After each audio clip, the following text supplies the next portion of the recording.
भगवान दत्तात्रेय हे गुरूंचे गुरु मानले जातात. ते अत्रि ऋषी आणि माता अनुसूयांचे पुत्र आहेत. दत्तात्रेयांची उपासना ही प्रामुख्याने गुरु शिष्य परंपरेवर आधारित आहे. दत्तात्रेय भक्तांच्या हाकेला त्वरित ओ देणारे दैवत आहेत, म्हणून त्यांना स्मरण करताच प्रकट होणारे असे म्हटले जाते. दत्तात्रेयांची कृपा संपादन करण्यासाठी दररोजची सेवा ही त्यांचा पाया मानले जाते. दत्त गायत्री मंत्र मंत्र दररोज 108 वेळा म्हणावा. श्री गुरुदेव दत्त या मंत्राचा सतत जप करत राहावे, यामुळे पूर्वजांचे आशीर्वाद मिळतात. तसेच दत्तबावनी पूज्य श्री रंगावधूत महाराजांनी रचलेली दत्तबावनी रोज 52 वेळा किंवा किमान 1 वेळा तरी म्हणावे. हे संकट निवारणासाठी अत्यंत प्रभावी आहे. तसेच श्री गुरुचरित्र पारायण संप्रदायातील सर्वात महान ग्रंथ श्री गुरुचरित्र 52 अध्यायांच्या या ग्रंथात दत्तात्रेयांच्या अवतारांच्या अनेक लीलांचे वर्णन केले आहे. गुरुचरित्र पारायण हे तुम्ही 1 दिवसीय, 3 दिवसीय किंवा साप्ताहिक पारायण म्हणजे 7 दिवसांचेही करू शकता. तसे तुम्हाला या 7 दिवसांच्या पारायणामध्ये 1 ते 9 अध्याय हे पहिल्या दिवशी वाचायचे आहेत. तसेच दुसऱ्या दिवशी 10 ते 21 अध्याय, तिसऱ्या दिवशी 22 ते 29 अध्याय, चौथ्या दिवशी 30 ते 35 अध्याय, तसेच 5व्या दिवशी 36 ते 38 अध्याय आणि 6व्या दिवशी 39 ते 43 अध्याय आणि 7व्या दिवशी 44 ते 52 अध्याय असं तुम्हाला पारायण या 7 दिवसामध्ये पूर्ण करायचं आहे.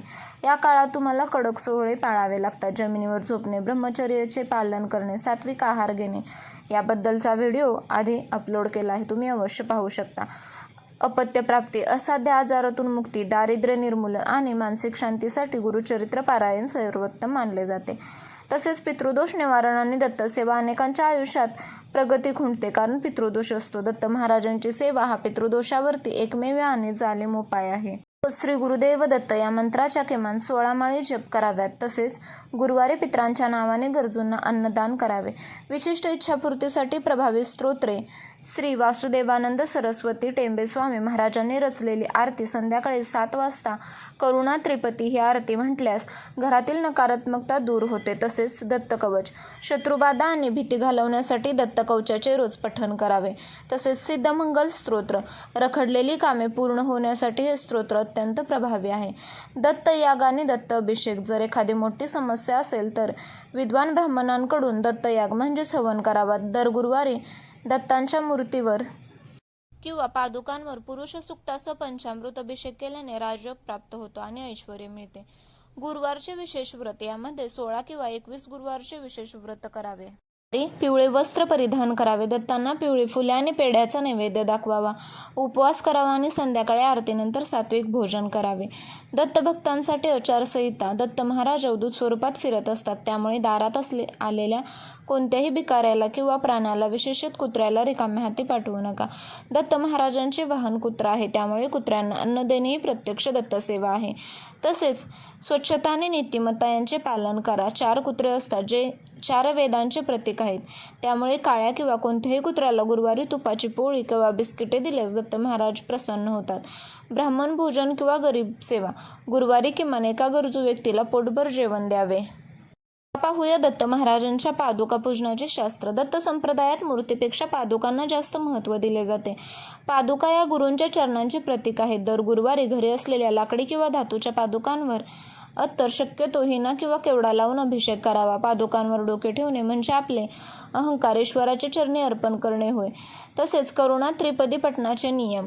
श्री वासुदेवानंद सरस्वती टेंबे स्वामी महाराजांनी ही रचना अत्यंत काळकुतीला येऊन केली आहे. ही आरती नाही तर ही एक हाक आहे.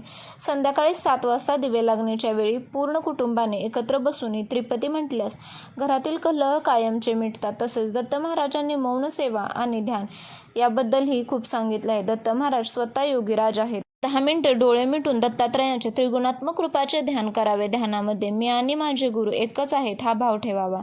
तसेच कठीण प्रसंगात घोर कष्टोद्धारण स्तोत्र म्हणावे. जर तुम्ही अत्यंत मोठ्या संकटात असाल, जिथून बाहेर पडणे अशक्य वाटतं असेल, तेथे टेंबे स्वामी महाराज रचित घोर कष्टोद्धारण स्तोत्र सलग 9 वेळा वाचावे.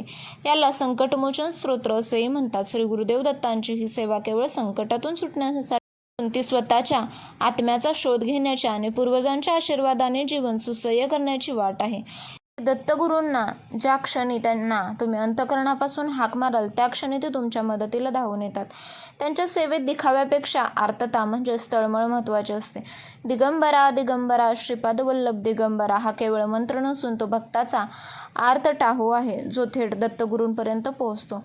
पुढे पाहूया पूर्वजांचा उद्धार आणि प्रगती. दत्तसेवा ही एकमेव अशी सेवा आहे जी आपल्यासोबत आपल्या पितरांचाही म्हणजेच पूर्वजांचा उद्धार करते. जेव्हा आपण श्री गुरुदेव दत्त जप करतो तेव्हा आपल्या कुळातील अतृप्तात्म्यांना गती मिळते आणि त्यांचे आशीर्वाद आपल्या संसारावर पडतात. यामुळेच रखडलेली लग्न, अपत्यप्राप्तीतील अडथळे आणि आर्थिक चणचण दूर होते. दत्तात्रेयांच्या हातात असलेल्या वस्तू आपल्याला खूप काही शिकवतात. त्रिशूळ अहंकाराचा नाश करण्यासाठी, डमरू ज्ञानातून जागे करण्यासाठी, कमंडलू संसारातील वासना त्यागासाठी, झोळी गर्व सोडून विनम्र होण्यासाठी. खऱ्या दत्त भक्तांनी या गुणांचा अंगीकार करणे हीच त्यांची सर्वात मोठी इच्छापूर्ती सेवा आहे. शेवटी महाराजांच्या चरणी हीच प्रार्थना करावी, हे गुरुदेव दत्ता, मी अज्ञानी आहे, मला तिचे मार्ग माहीत नाहीत. माझ्या हातून जे काही नामस्मरण, स्तोत्रपठण किंवा सेवा घडली आहे ती तुमच्या चरणी अर्पण असो. माझ्या कुटुंबावर, पित्रांवर आणि सर्व जीवांवर तुमची कृपा दृष्टी राहू द्या. माझ्या जीवनातील सर्व संकटे तुमच्या स्मरणाने भस्म होऊ द्यात.